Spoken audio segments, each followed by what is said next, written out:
Hello, here we are. I said a few words before the election. Obviously now we know Labour's not in and the Tories are trying to do a deal with the DUP. Seems to be quite a few people complaining about that, even though Labour done exactly the same thing apparently when in 2010. We've still got exactly the same voting system. It's not representative, it doesn't act in the public interest. None of these people can be held to account. Just look at all the promises all the parties have made, just like Britex, when they're all making all making claims then that have all turned out to be they've said every extreme of from left to right, and everything in between. So it's no wonder that people don't understand EU law, which isn't that difficult. The basics. Free movement of people is one of the fundamental principles of the founding principles of the European Union, and there's no way that gets changed unless all the member states agree to any changes. And I believe the same applies to the UK if and when it wants to leave, or it leaves with no deal. Which at the end of the day, leaving with no deal means there are no tariffs, which means you trade freely with the world. I would have thought that would be the preferred option. We certainly don't want tariffs or the EU dictating our leaving terms, which is exactly what has happened, because the government has triggered Article 50 instead of repealing the European Communities Act. That is the legislation that underpins the UK's EU membership. And that is what the government should do first. It should repeal that, then the EU don't have any say in our leaving terms, really. We're at the moment, you're giving all the other member states the opportunity to agree, basically, to our terms, which is by triggering Article 50, you're basically handing over the responsibility to the European Union for them to agree whatever our government put forward, whichever shape guise that happens to be. Not that I believe there's any difference between these people at all.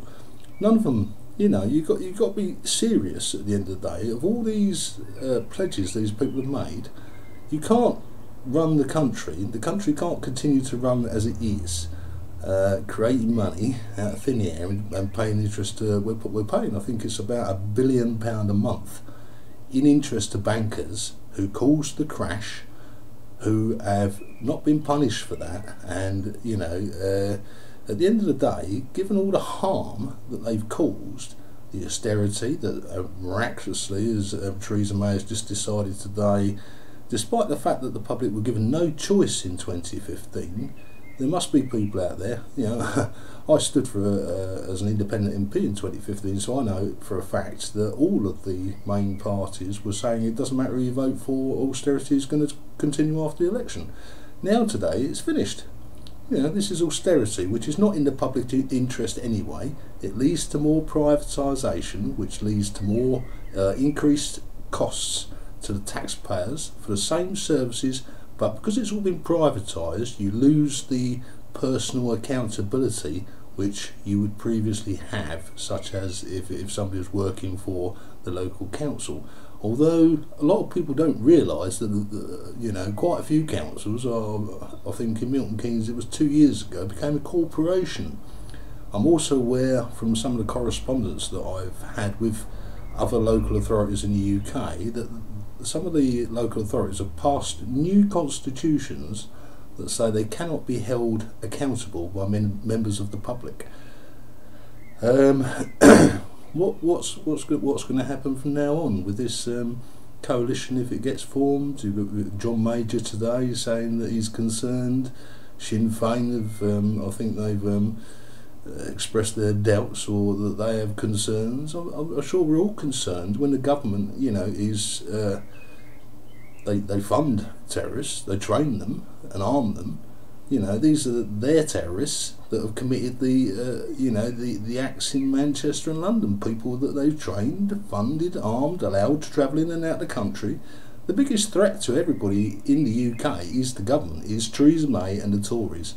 And all the time our politicians are allowed to lie to us, commit untold laws, international laws, domestic laws, and never be held to account. It's never ever going to install public faith in the political system or the legal system all the time, these Tories that set such a terrible example to the next generation, you know, it's a nonsense. The whole system will come crashing down because it's an absolute nonsense. The Tory policy of cut, you know, cutting public services. At the end of the day, all it's going to do is obviously you've got less public services, less people employed.